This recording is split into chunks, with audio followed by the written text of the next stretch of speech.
Welcome to the Grandpa Channel, where what a lifetime reveals doesn't stay quiet.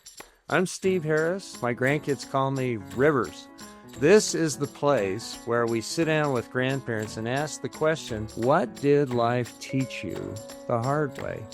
The answers are rarely tidy. Sometimes they're funny, sometimes they're tender.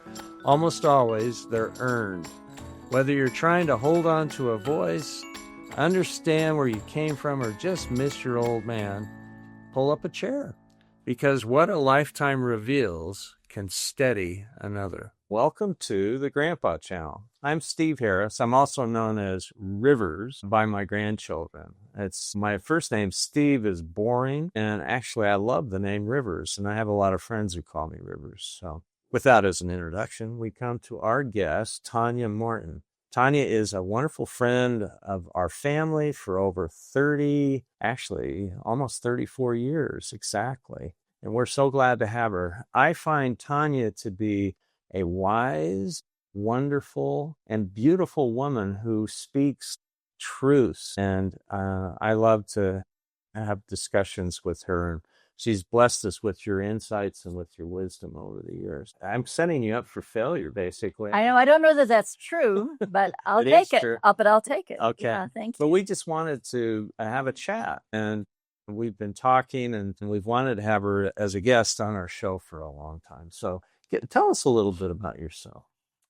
Sure. I grew up out at Dugway, which is a military base, and then we moved into Tooele. So I'm kind of... It's a booming metropolis, right? Both of them, yes.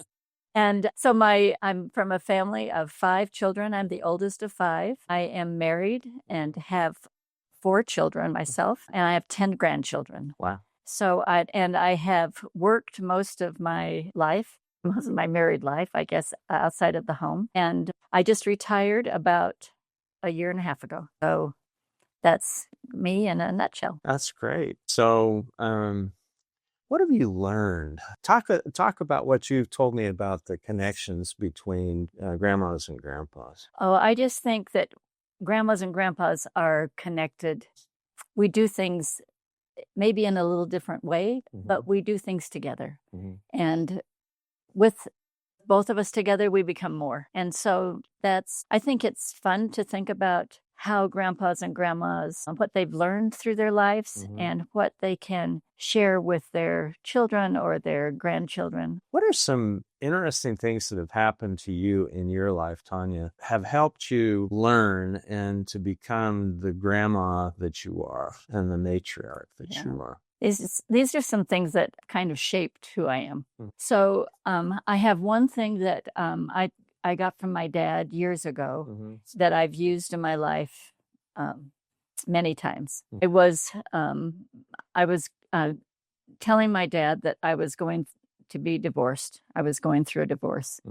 And we were talking a little bit about it. And he said, this is the thing you need to remember. You made the best decision at the time with what you knew. And he said, I would not have advised you any differently. So just remember that. And I have. So through the years, there have been things that I've done that didn't always turn out the way I wanted them to. And I just would remember, you made the best decision at the time with what you knew. And it's okay, just move forward. So, great advice. Yeah. I got my logical side from my dad. And my mother was very creative.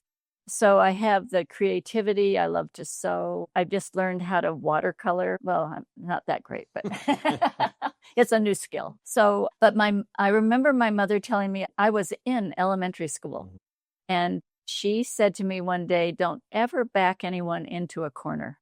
Always give them a way to get out. And I think it's kind of like our ability to give them grace, help them not ever feel like there's no way out.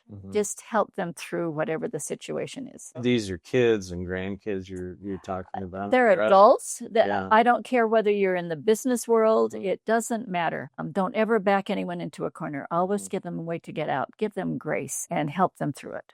I love the idea of grace. And I think that in a family, grace is like this WD-40. It loosens up the mechanisms of family life. And I think that we should give each other a lot more grace than I we think do. so too. Yeah. One of the things that I've learned in my life is forgiveness is a choice. Mm-hmm. We will always be offended, we will be hurt, we give people trust and we don't get trust back, but it doesn't matter. Giving people forgiveness for whatever has happened, you may not trust them for a while, but giving them forgiveness is a choice. And it's a choice that I have found I always want to make. I have to get myself to a position, no matter where I'm at or what has happened, that I can forgive. How do you apply that, the choice to forgive, with kids and with grandkids, just out of curiosity? I think it has great application, but how do you see it? You mean when you're disappointed or in something? Yeah, that's something that they've done. For me, I remember I was young once. I remember I haven't always made the choices that I make today. And it's like, I think that the Lord meets us where we're at. And if whatever we know and whatever we understand, he'll talk to us that way. So I've learned I just love them and give them grace again. Why is it so hard to forgive sometimes? I think it's because we're hurt. I think it's because we want everything to be smooth. We want to be able to trust. We want to be able to. And so I think when I was going to say, I think when we're so self-focused, but if we are really self-focused, we want to forgive. Yeah. It's in our best interest. It's in our best interest. You feel better, and then you don't have that looming over you. You don't carry it with you. I want to get rid of that. So I think that's me. I think virtually every family has situations where there's need for forgiveness, but either one or both parties doesn't want to take that first step or become vulnerable, and it really causes a problem. I speak from experience. I think everybody does. In their Yeah, family. we've all had that. Yeah, with sibling issues or kid issues or even grandkid issues, and I think that that's a wonderful lesson. You mentioned that you had some stories you'd like to share with us. And give us a little bit of background of these stories and then share away. Sure.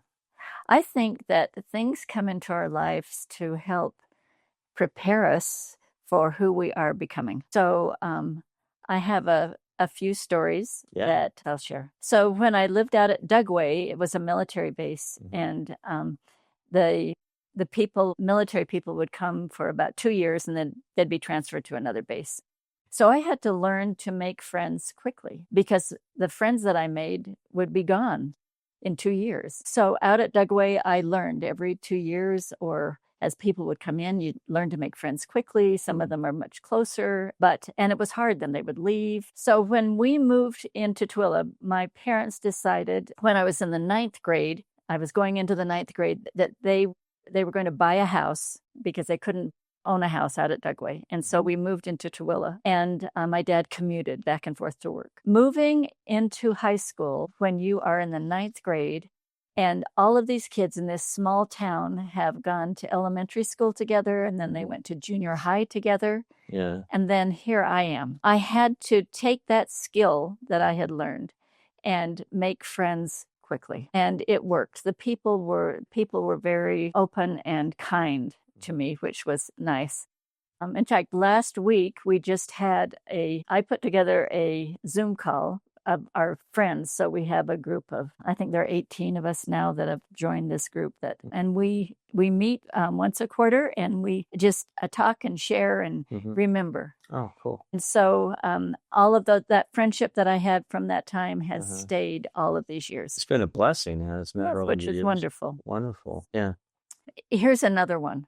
I hated conflict. I didn't love it. And I was put into a position at work that the man that was doing employee relations was an alcoholic, and he would sometimes be there and sometimes wouldn't. And I had just moved into human resources. And so when people had a problem, they would come to me because he wasn't there. So I had no background in how to resolve these issues, but my whole life, all day long, and we had 4,000 people.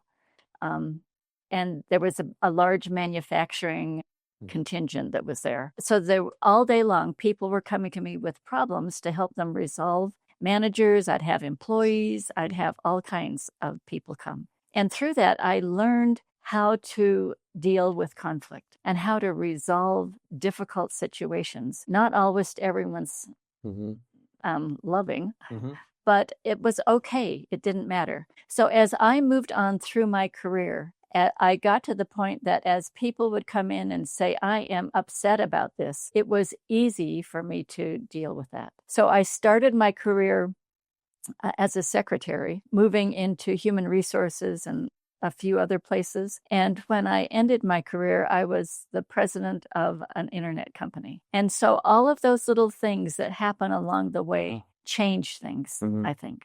So they help prepare you for what lies ahead. What are some little tricks that you learned to sort of tamp down initial conflict? Did you have any stock lines or? No, I didn't, but I always ask questions. So tell me more. Tell me how you're feeling. Tell me what happened. Yeah. Whatever the situation is. And as they talk it through, it helps them. Right. And it helps you to see a little bit more. It helps you to understand the situation a little bit more.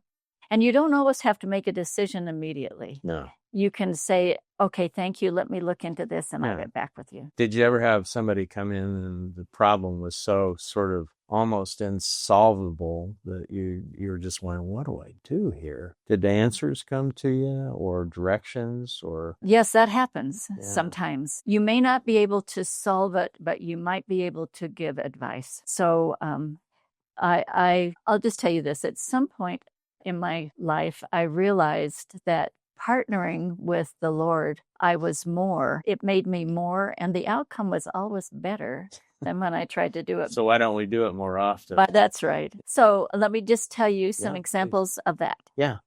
I needed to help one of my managers learn how to counsel employees. He had never done that. It's kind of a conflict situation again.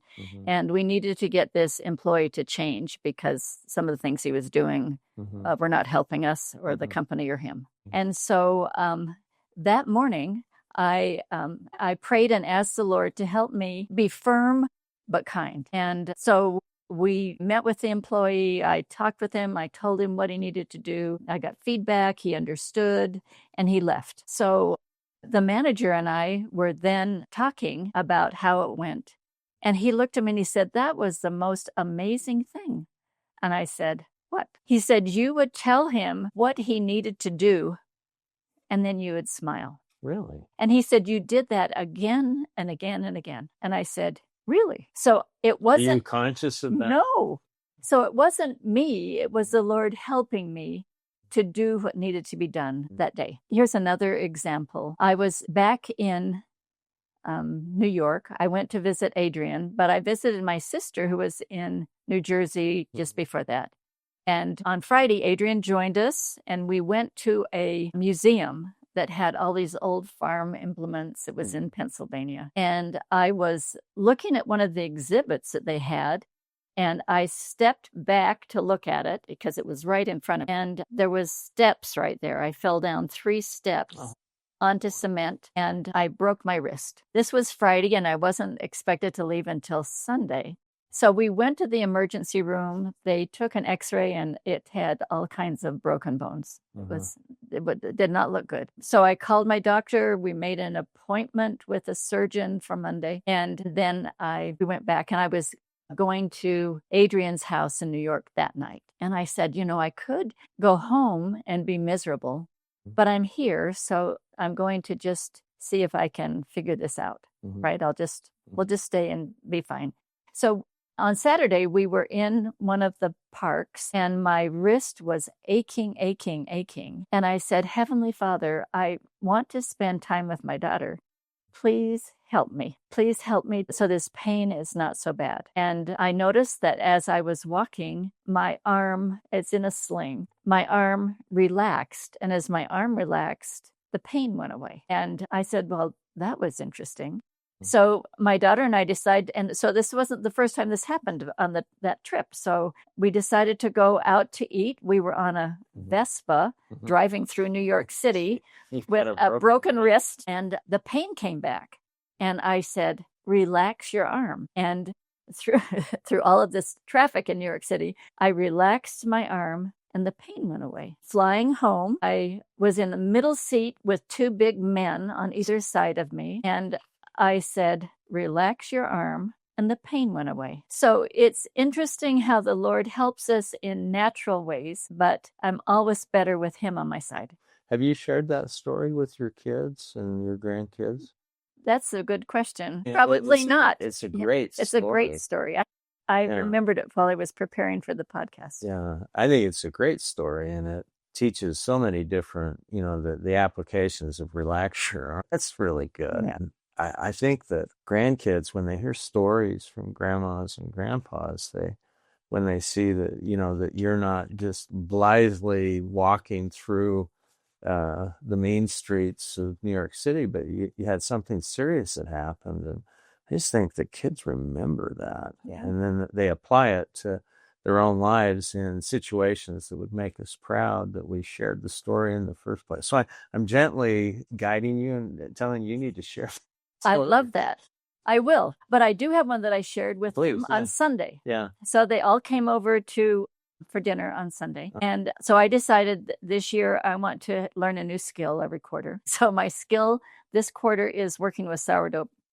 Oh, wow. So I'm fairly new at it. It's like 2 weeks, right? But I decided I was going to make a chocolate sourdough cake. So I read the recipe. I mixed up the little part the night before and let it sit on the counter the next morning. So Sunday morning, I mix up the cake. I put it in the oven and I go to look at it. It's halfway through baking. I go to look at it and it's spilling out all over onto the oven. And it's starting to smell burned in my house. So I quickly grabbed a cookie sheet and opened the oven and put it underneath to catch all the drippings.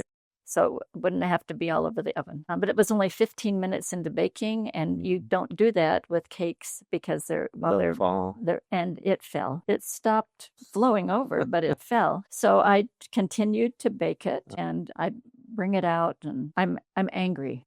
I'm angry that this didn't work. The house smells like burn now. And the thought comes to me, you wanted to learn sourdough. What did you learn? And I said, I figured it out. What was the problem? I had the water that I had put in the night before should have just been room temperature water, and I heated it up to 90 degrees, and it caused the sourdough to be more active. So when it got in the oven, it was more active and it went all over. So I don't activate that sourdough. But if the Lord hadn't helped me, I probably would have just walked around angry. But I'm learning. So I'm learning. And I shared that with the kids at the dinner table.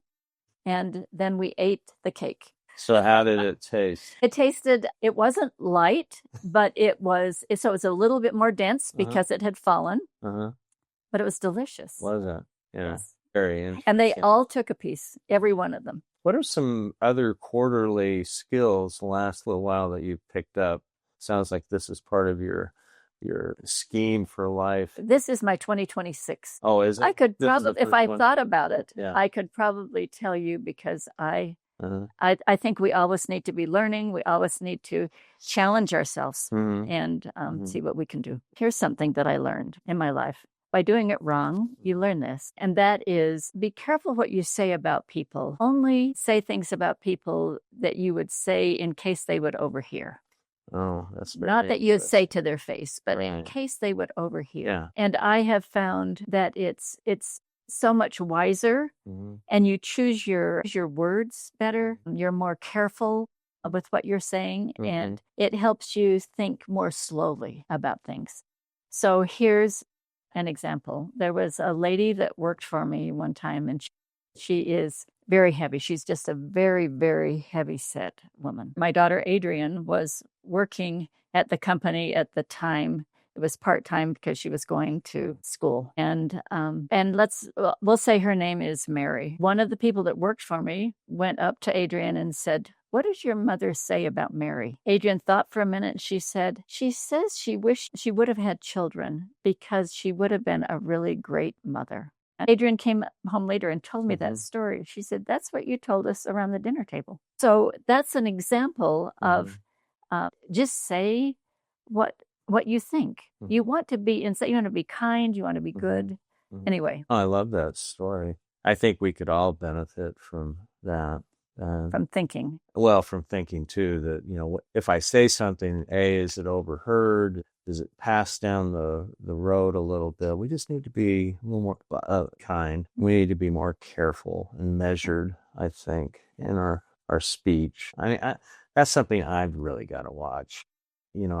I can be salty and sort of try to be a little controversial, but I don't like that. I don't like that salty Steve at all. I just like rather just be kind and see what happens, what comes back and everything like that. And I was diagnosed with colon cancer in 2024 through 2025. So that's overwhelming. That, my gosh, now what? Am I going to die? And they found that it had started to travel, so I had to do chemotherapy. One of the skills that I learned is don't look too far ahead. Just take whatever is the next thing that you have to do in that process of healing. Take that next thing and look forward to that and do that. And then you take the next thing. So for me, I had a portacath put in because I had to have chemotherapy. The next thing was I go for my first treatment.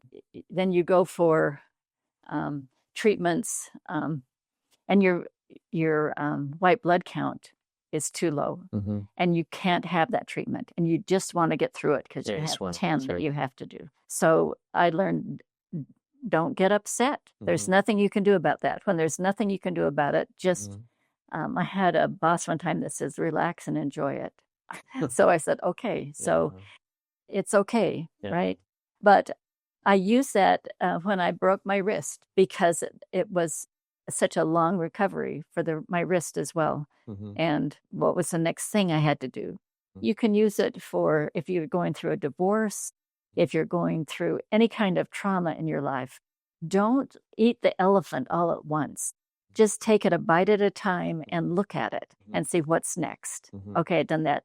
What can I learn from this and move forward? Yeah. Wow. That's wonderful advice.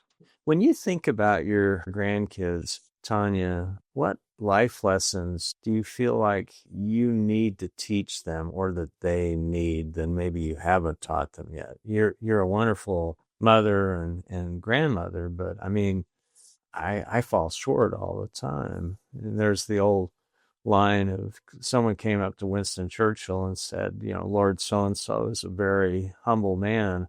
To which Churchill said, well, he has much to be humble about. And that's how I feel as a husband and as a dad and as a grandfather. I just want to learn from people. I want to learn hopefully from their mistakes or their triumphs and then put it into place in my life. And I want to be able to share some of the things that I've learned in my life. I think I've been specifically gifted with these experiences.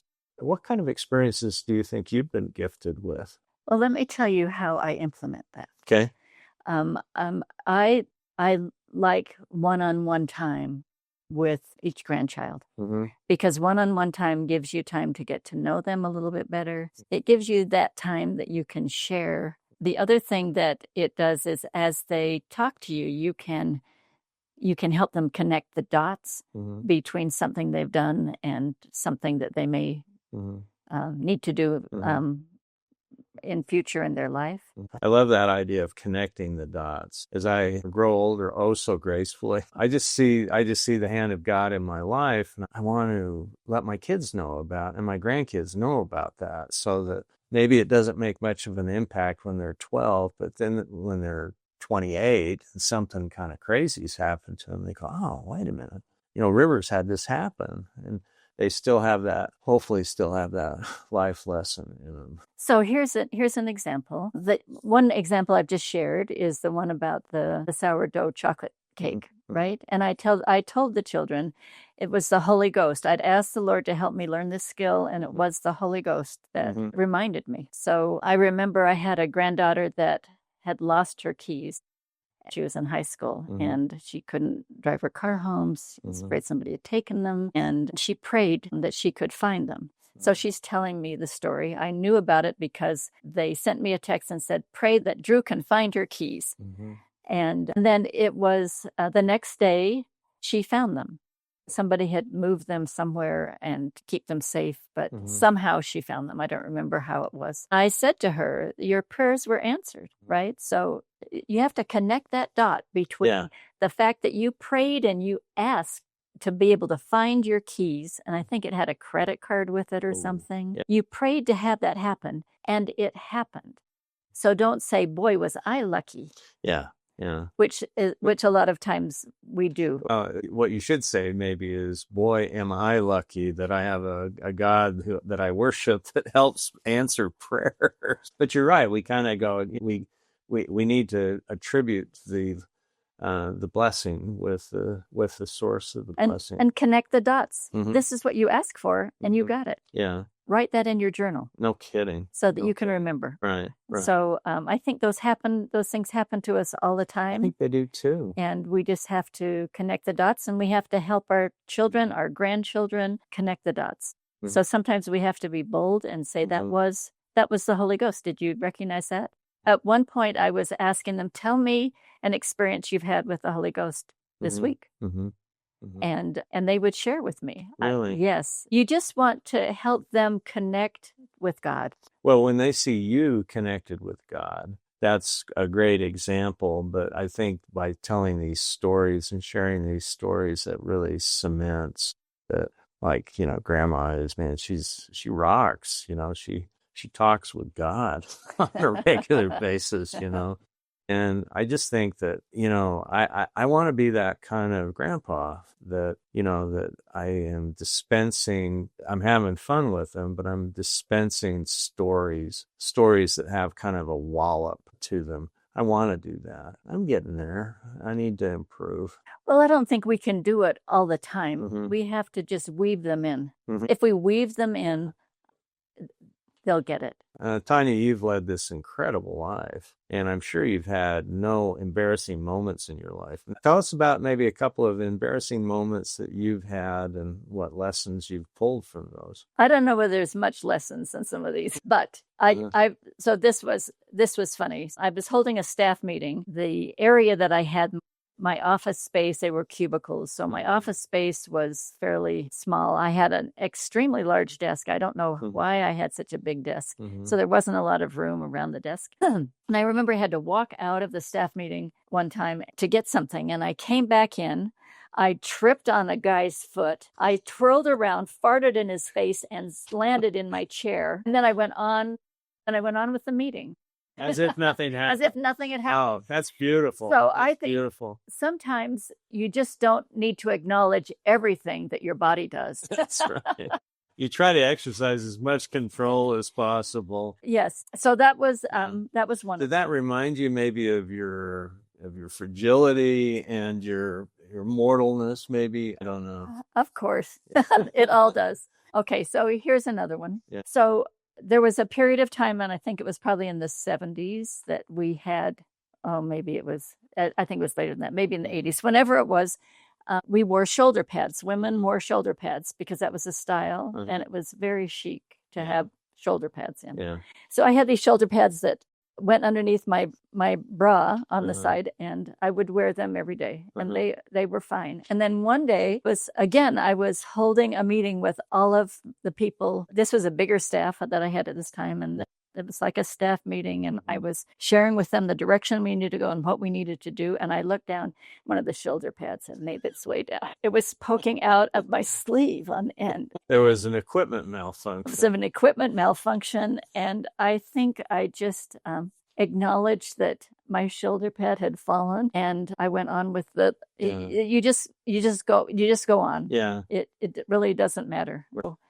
Okay, I have one more. Okay, so I had I had an office that it had no windows in it. It had windows way up at the top. And I was going someplace after work, and I went out I needed to change from pants into a skirt. I said goodbye. There was one guy left in the office area. I said goodbye to him, and I went out, got my clothes, and I was going to change in the restroom. And I decided I didn't want to change in the restroom. I'll just go change in my office. Nobody's there. Nobody's there. Yeah. It'll be fine. So I went in my office, and I took off the pants I had on. Good news is I had on tights. Okay, we'll just say that. And as I'm pulling my skirt up, and it's up to about my knees, I hear a knock at the door, and the guy that's in the office thinks somebody has broken into my office, and he's pounding on the door, and he said, "What are you doing? What are you doing?" And he opens the door as my skirt is at my knees, and I'm yelling at him, "No, no," because I know what's coming next before he opens the door. And I just pull up my skirt, and I said, "Sorry, But this guy leaves to go to another job, and as he's doing an exit interview with the HR guy, he tells him the story. The HR guy thinks it's hilarious. I'm like the vice president of manufacturing, right? He thinks it's hilarious. So we're having a total company meeting. The HR guy tells the story, and then he looks over at Adrian and said, "Did you know that?" in front of everybody. Really? And my daughter, Adrian, said, "I did. My mom came home and told us that at the dinner table that night." So I think it's important to always be open and honest and just laugh at yourself and laugh at the things that happen. It's authenticity, isn't it? It's all authenticity. Yeah. There are a lot of funny things that happen. A lot of funny things that happen that you don't expect. Do you have anything else that's that you'd like to share on this podcast? I have one final thing. Yeah. So we used to boat down at Lake Powell. And we were down at Waweep. Waweep has a great big bay area. We were going to go up the channel. And so this great big bay area. And in the distance, we see there's a tour boat on this side, and there's a houseboat on this side. But they're way far apart. You always want to kind of be careful of the wakes, because tour boats and houseboats both throw a big wake. So whenever you're around them, you're very careful. You know how to go through the wake, all of these things. So they're coming towards us in this great big open bay. And all of a sudden, we realize that the two wakes have collided right where our boat is. Our boat goes down, and the water comes up on either side of us, and then the boat comes back up. We all laugh nervously, and the boat goes down again with the water coming up on both sides, and then we come up, and we all laugh nervously. This happens about 4 or 5 times. Our friends that were behind us, the Thorums, were with us, and Sherm said, "You went out of sight. We couldn't see you when that happened." The only thing that kept our boat upright and kept us from not capsizing was my husband kept the boat going slow and steady. Really? And straight ahead, because by going slow and steady, you continue your momentum and you'll be okay. So I have taken that advice. That's kind of my mantra in life. Slow and steady. Go slow and steady. You're going to have things that happen. You're going to have wakes that crescendo right where you are. You're going to have things that just don't go well, even though you'd planned them well. But if you continue slow and steady to get through that crescendo, you will come out ahead. That is a great lesson. It's a great lesson of life, and especially for those of us who are impatient. I mean, it's something you have to learn, and especially going through difficult times, being slow and steady, but to keep the momentum going forward. It's great. Taunya, thanks so much for coming on the show. I hope you've enjoyed it. I have, and look forward to more podcasts on the Grandpa Channel. That's it for today's episode of the Grandpa Channel. If something you heard made you laugh, pause, or see things a little differently, pass it along. Send it to someone who might need it. We're gathering what a lifetime reveals, the hard-earned perspectives, the second thoughts, the stories that carry a little weight and a little wink. Until next time, keep the perspective honest and the jokes just slightly inappropriate. I'm out of here.